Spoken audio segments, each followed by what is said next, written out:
Today, we focus on quantum love that heals emotions and relationships. What is quantum love? Quantum love is a love that allows you to tap into your soul and that of your mate, that of your superior, employee, or parent or child. Consciously feeling and experiencing the depth of that soul-to-soul connection. It's available absolutely to everyone. And it's no longer about the next activity to spice up the relationship. With quantum love, your connection improves exponentially, and the intensity you seek is always there. Scientific discoveries over the past 25 to 50 years have established that at our core, we are pure energy.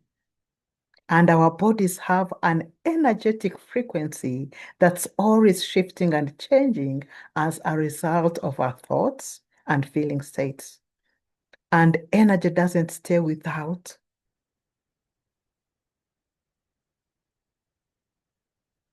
This energy does not stay within our bodies. It emanates out, impacting everyone around us, impacting our partners, our parents, and children, and everybody that we live with.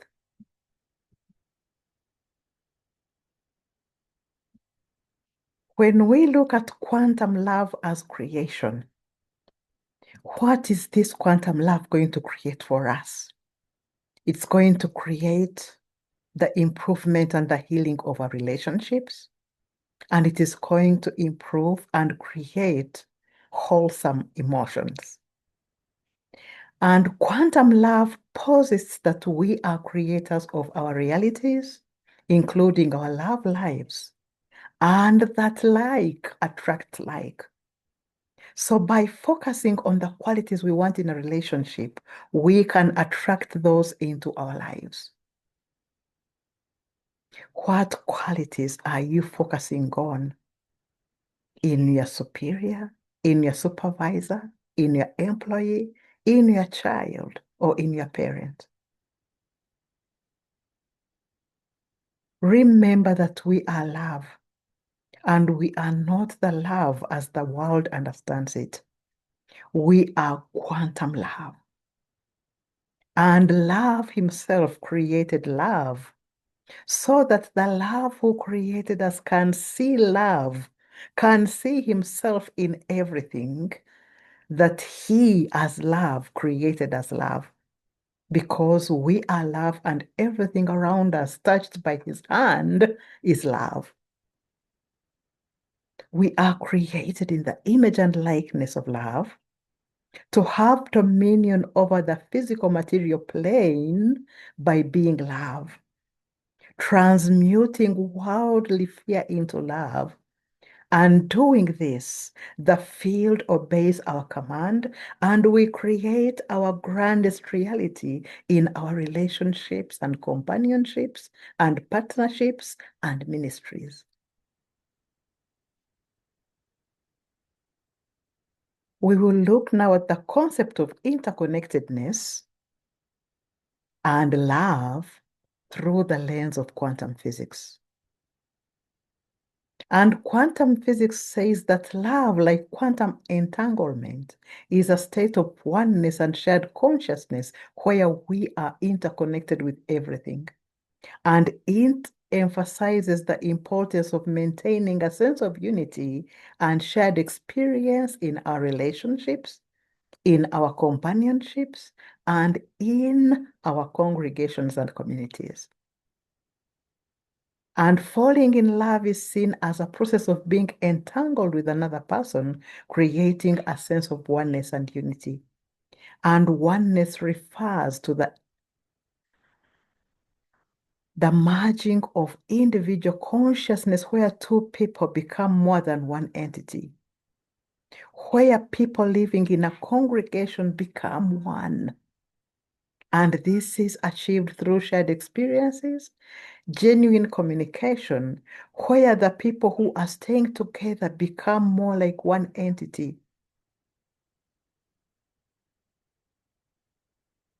And living with a deep sense of understanding, communication, and connection.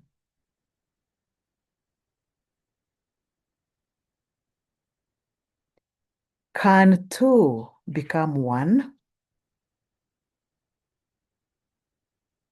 In order for two to become one, in order for a couple to become one, there has to be that connection, there has to be that communication, and there has to be that intentional entanglement.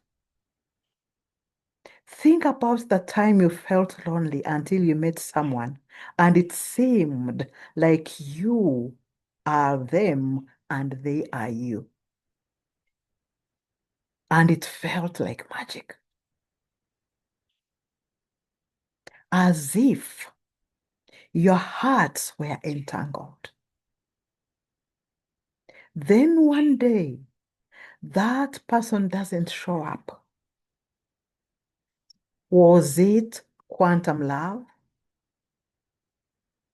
Was it just a quantum mystery?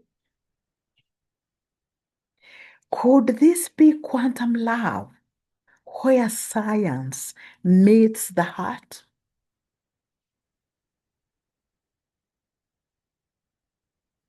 And if two have to become one, and if all humanity have to live as one,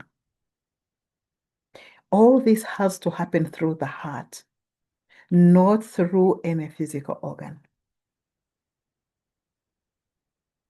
Because the heart is a flame, it is on fire with love.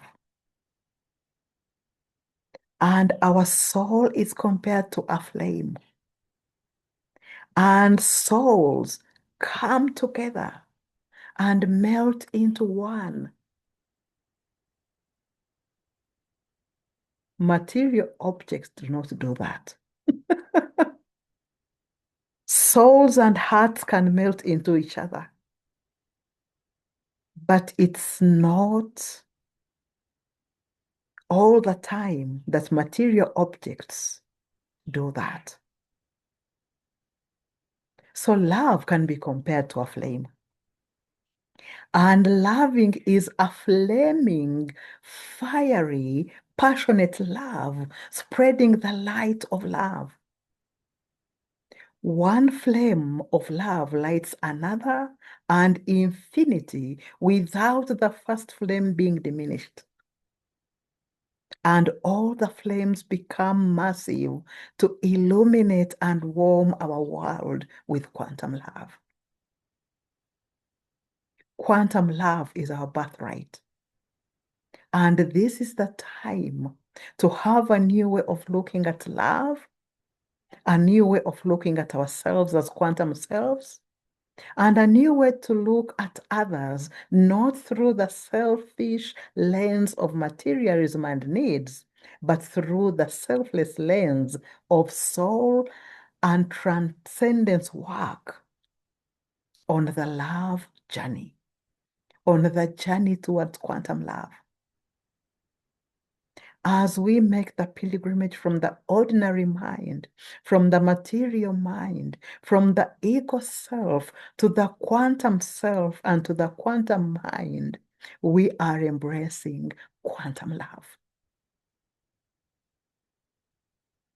And when we do that, the love that we thought we had lost because of materialism is found and it is rebuilt. And when that happens, physical, spiritual, and transcendent connections in our life make us greater than we can ever be. We find the quantum love within our quantum selves That connection to who we are as quantum beings and quantum love, which is our calling, which is our mission to be love. We can't find meaningful relations if we don't identify with our own soul that is a quantum self expressing quantum love.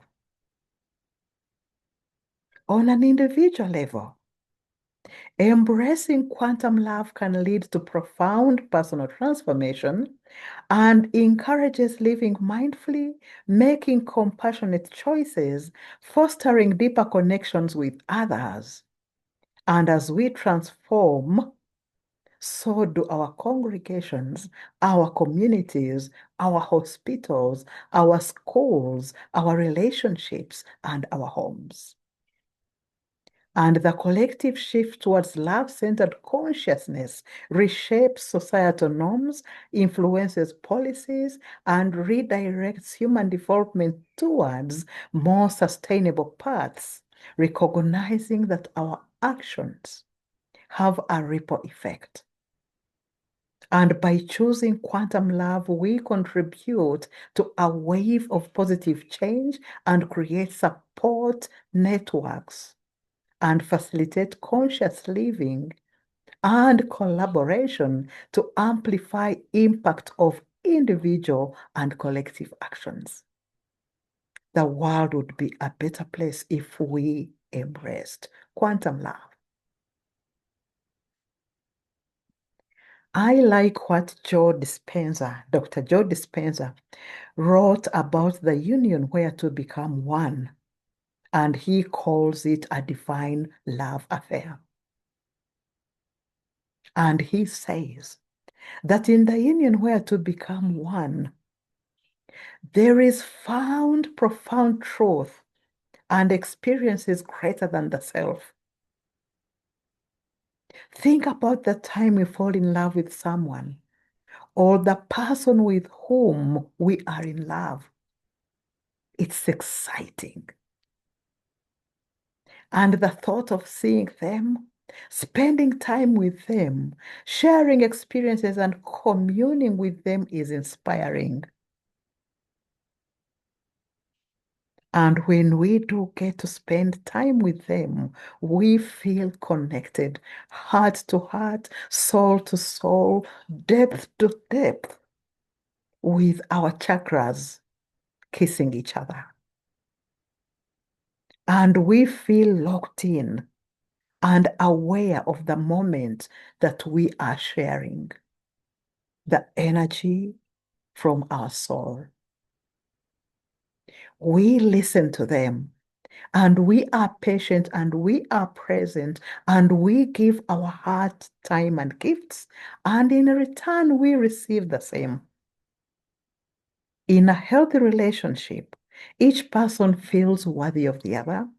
And each person matches the efforts of the other, not because they have to, but because they want to. And in that union is a feeling of wholeness, a feeling of completeness. And the same is true of our relationships with the divine that we are an expression of.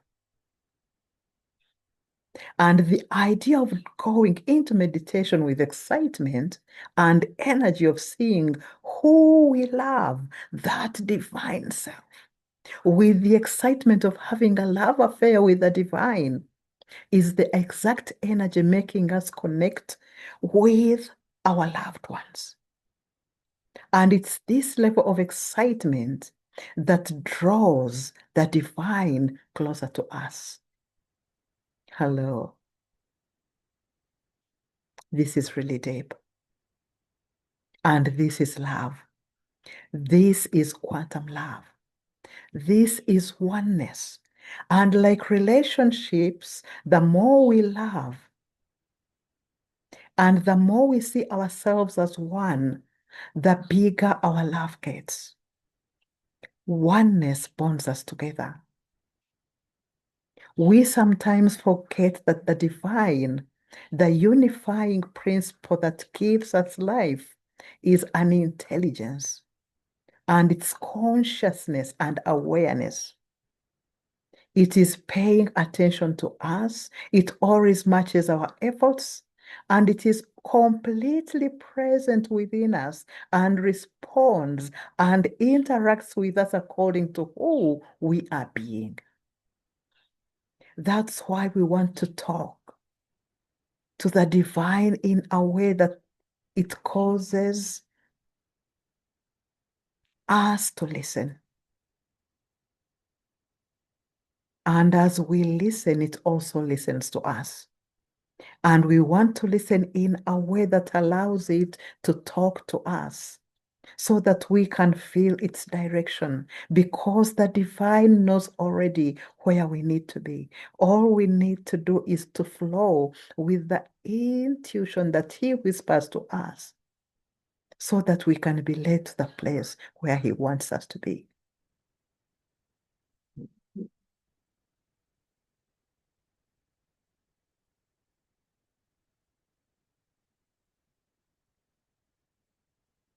And when we listen to that inspired intuition, as we are present in the now,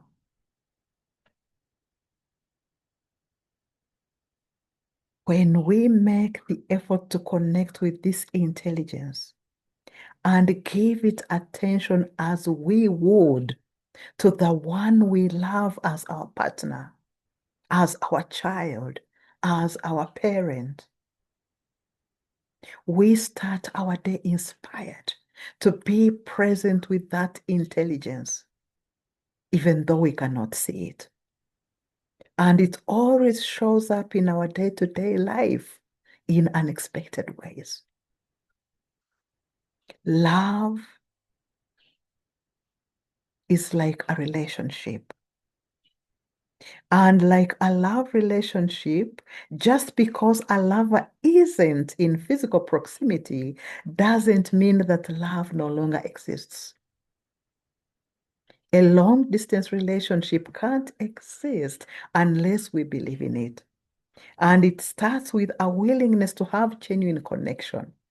And if we interact with the divine and confide in it and ask for help and tell the truth about where and who we are in our life and surrender any issues surrounding those things, the divine is going to show up just like a lover would, who loves us both with our strengths and weaknesses, and for both our limitations and unlimited qualities. And the key to any relationship is showing up every day. And this every day showing up leaves room for unknown surprises. So our job is to show up as the commitment to being the best we can be every day, because commitment is the bridge. And the moment we stop communicating or making time for someone else, or stop sharing, or miss a few dates, or miss meditation,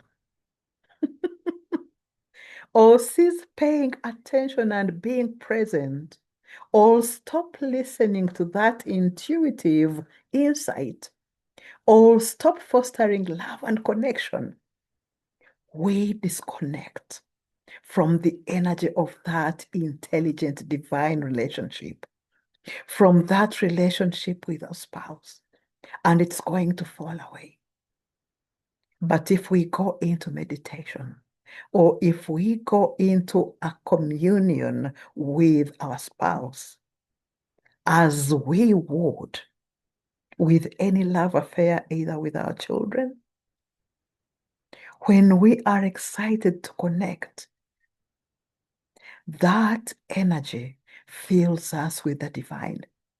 Because in that union, in that communion, we are able to see the divine in our children, the divine in our neighbors, the divine in our spouse, and the divine in every member of the community that we stay with.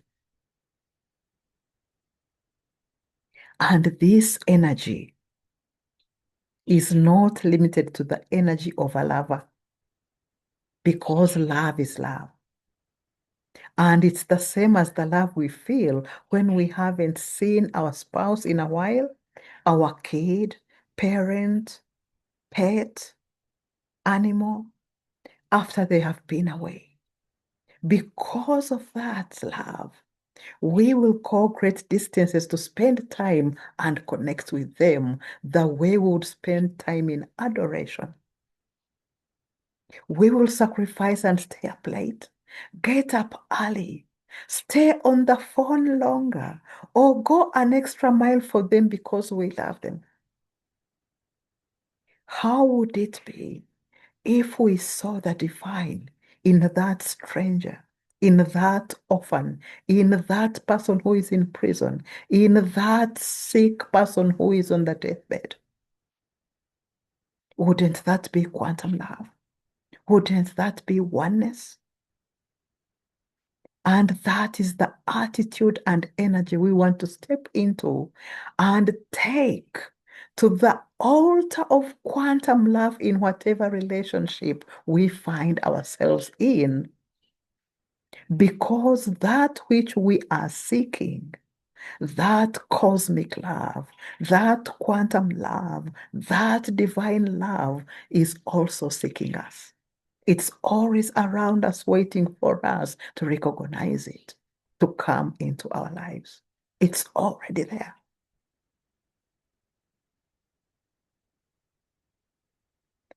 And why is this divine love? Why is this divine union? Why is this quantum love rare on earth? What does it take to be quantum love? This cosmic quantum love, very few people know it. And in quantum love, there is a sacred transmission of partnerships. There is a shedding of illusions on the rules of love. Because where there is love, there are no rules. It's just being. And in a world ruled by contrasts and customs and conditional love, the concept of divine union is often misunderstood. And it is feared. And it is even avoided. But this sacred merging isn't a fairy tale. It's a cosmic truth.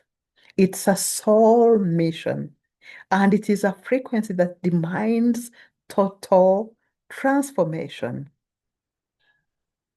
And most of us won't even reach it. Not because we are unworthy, but because we are unwilling to let go of the illusions that keep us safe in the material, physical matrix. So, what is this divine union? If we can get deeper into what it is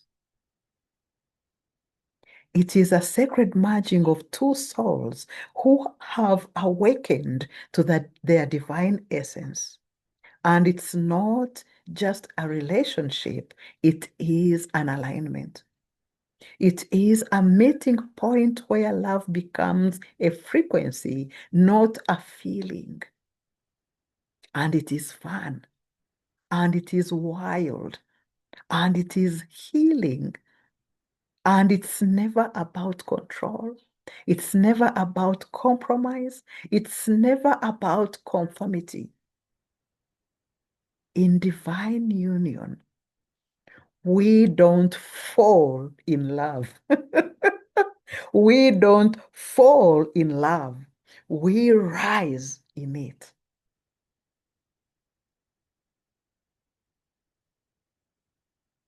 Let's look at quantum heart and consciousness and the heart-based resonant frequencies. that can be applied to our day-to-day relationships. We could have recently discovered that there is more to reality than what we can see. And deep inside, we feel that there is a key to open a door to another level of understanding, love, cosmic love, and quantum love and divine love.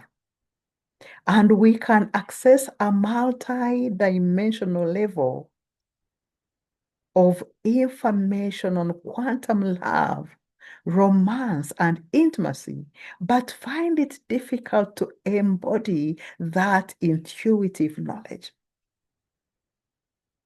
We have to transcend the physical desire and aspire for heart-based love, filled expression. And within each of our questions lies the answer.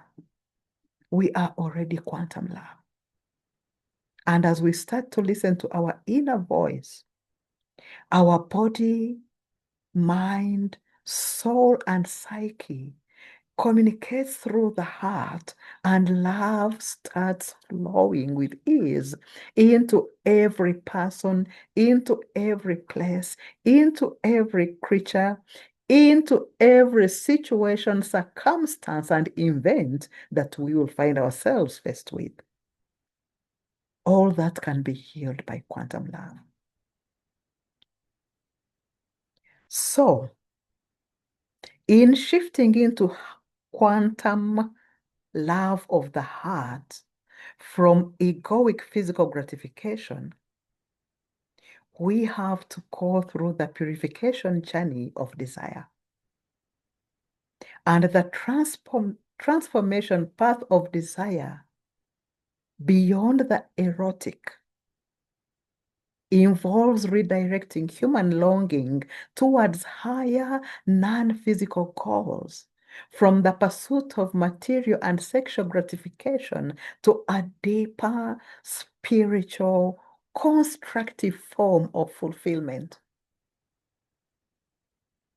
The teachings of John of the Cross show how a soul's desire for the divine can be transformed through a process of spiritual ascent, leading to a deep understanding of love, a form of liberation and fulfillment that goes beyond the physical material satisfaction. And this path leads to a transformation of the self, fostering deep compassion, deep connection to a broader reality, and a more authentic, joyful engagement with life. And this path, from ego-driven love to divine love, involves surrendering egoic control to a higher consciousness and a focus on others rather than the self, and distinguishing self-serving lust. And to shift from ego frequency to quantum love or home frequency, we have to move beyond the fear-based desires of the ego to a state of unconditional love, empathy, and connection. And we have to use our desires as seeds for our personal development, whether our desires is to experience pleasure or to get free of a problem or to awaken to an enlightened version of ourselves. Desires, problems are vehicles for self-actualization. And most intense desires, if overcome, leave behind a sense of security. They leave behind a calm and tranquility, not easily disturbed. And this is from Carl Jung. We need those intense conflicts to produce variable, lasting results. And without the desire, without the conflict, we won't get to valuable, lasting changes. Desires are the boats to take us across the river. We have to get into the pot of the desires, which is the process. And if we stay on the shore and pathologize our desire and try to get rid of it and not understand its message, the boat sinks when we think desires are only bad. Desire is the doorway to our unconscious processing, to our unconscious process seeking to be conscious. So this path of desire involves redirecting our energy and using desire not as a hindrance, but as a tool for self-discovery. When desire is not harnessed, it yields great dissatisfaction.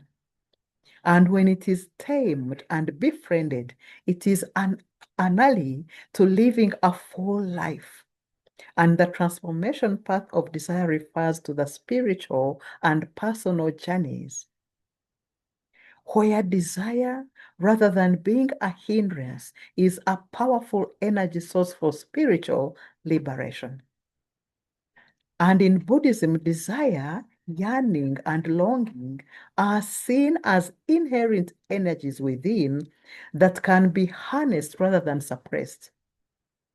And genuine desire, when understood and purified and refined, can lead to awakening and a deeper understanding of reality.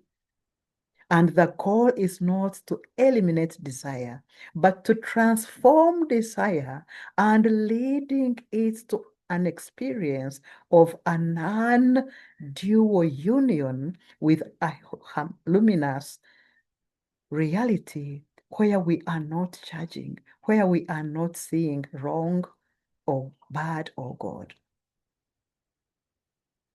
So the first step to freedom is to follow our pleasures and to be free to embrace quantum love. And there is a process. And we first have to be unconscious. If we get conscious of what we are doing at the start, we lose the spirit of it. Because most times we will not be conscious of what it is we are going through when these desires overwhelm us. So we first have to be unconscious, because if we get too conscious of what we are doing at the start, we lose the spirit of refining our desires. And the unconscious process progresses to a more informed conscious joy if we process our desires. Desire is often first manifested as a bothersome sign and symptom. If we reject them, we miss their transformative power. We have assumed that because the symptoms feel bad, they must be wrong. They aren't. Symptoms are meaningful irritants designed to wake us up and catalyze change. Getting rid of them is unhealthy. We throw away an important piece of our process and of our growth. A great example of this is relationships. Falling in love or getting into a relationship involves falling into an unconscious dreaming with the other person. We sort of lose our mind. And this is how we enter the process. And that's why they say that love is blind. And this unconscious process is the doorway into our own story and that of the other. Because with time, we can wake up to the story and happily evolve, or we can remain unconscious and allow it to stifle. I'm talking about the relationship. With time, we can wake up to the story and happily evolve in our relationship, or remain unconscious and allow our relationship to stifle, because we are not going to remain unconscious forever. Unconsciousness is a short process that we need in order to open our eyes into the full consciousness. And if we are too conscious at the start, it makes it hard to fall in love. Why does she look like that? Why does he do this? So a relationship is a process we have to dive into. And the feeling of not wanting to settle for the wrong relationship can be an inability to have a relationship. And Carl Jung says, two personalities meeting is like the contract of two chemical substances. The contact of two chemical substances. If there is any reaction, both are transformed. So don't enter a relationship looking for someone who will fit with who you think you are.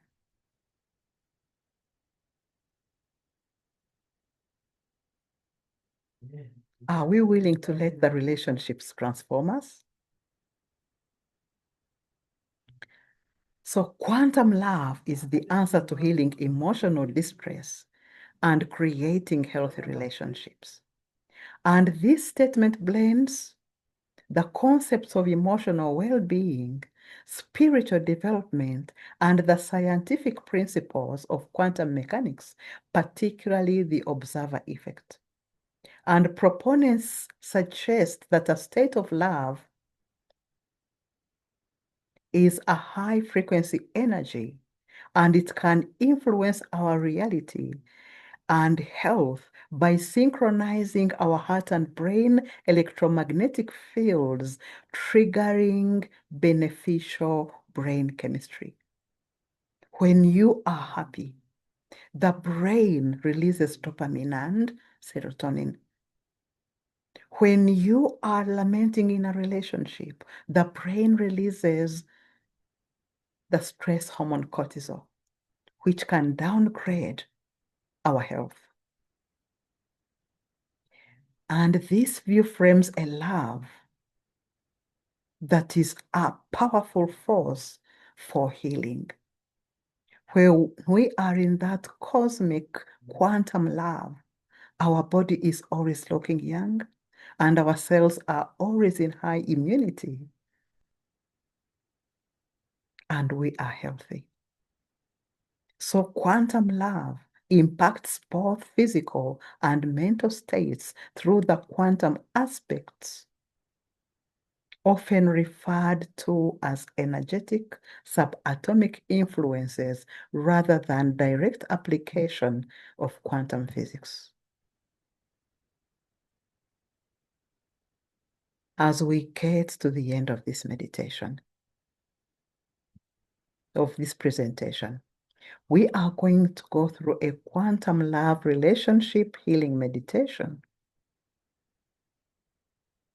which is a spiritual and energetic practice, often incorporating elements of meditation, visualization, and intention setting to improve relationships by aligning with the desired emotional frequency and fostering a positive energetic connection with oneself and others.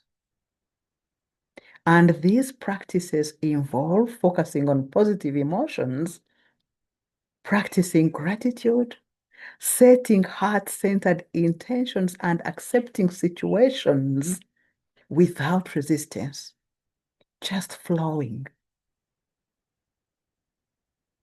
while understanding that like energy attracts like energy.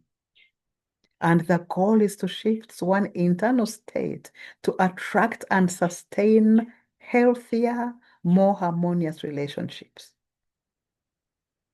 When love is seen as an energetic force, it heals relationships by transforming the thoughts we have about that relationship, by transforming the emotions we feel about that relationships and the vibrations that we share into this relationship. It is a harmonious frequency and raising our personal energy and vibration to match the loving reality that we desire to see in our relationship. This creates a powerful soul-to-soul connection with a partner, with a parent, with work colleagues, shifting relationship dynamics. So let us practice quantum love for healing. Get into yourself. Identify your shadows. Acknowledge and process the negative emotions that overwhelm your heart most times than not, the insecurities and fears,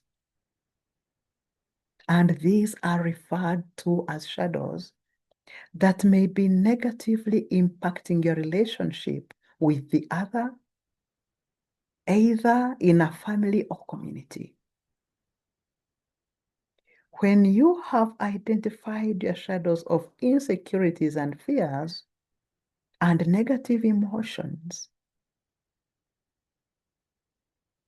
next you raise your vibration by focusing on cultivating a higher frequency emotion like love, like joy, like peace, like gratitude, to create a more positive and harmonious energetic environment within your workplace, within your community, or within your family.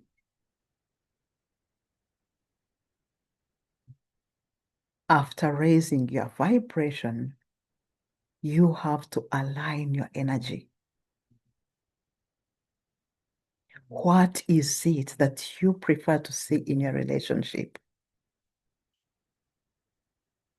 And aim to consciously match your energetic frequency of the thoughts that you think about that relationships, of the emotions that you feel about that relationship, so that you can be able to transform that relationship into the harmony that you desire. And this can be achieved through meditation and focusing your intentions on love, on quantum love, on being love no matter what is happening around you, on choosing to remain in your home frequency of quantum love no matter what challenges you might meet in your relationship. After you have aligned your energy with the relationship that you want, shift your perspective. And that means change the way you have been viewing your partner, the way you have been seeing your child or parent or employee or superior, and the way you've been seeing not only the other that you are in relationship with, but also see the way you can change the relationship itself.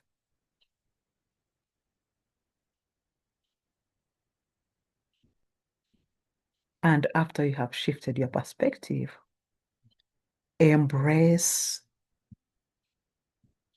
the spiritual practice.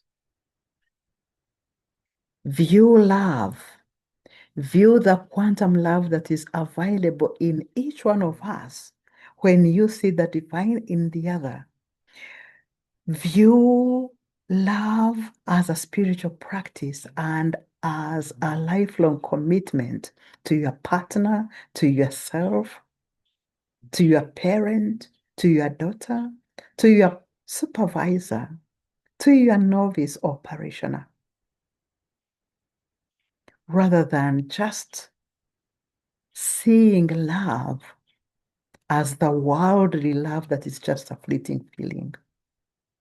embrace quantum love.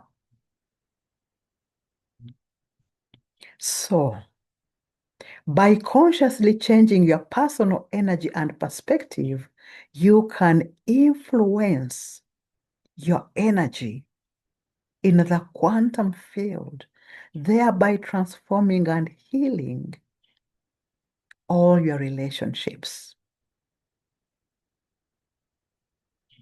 And the question that I leave with you as we end this presentation: identify the fears, the insecurities, the negative emotions that keep coming in the way of having harmonious relationships with others. Write everything down in your journal later in the week. And how touched were you by the topic on quantum love? That love that heals emotions and relationships. Hope you have enjoyed this presentation. Enjoy your evening. Have a peaceful, blissful night. Namaste.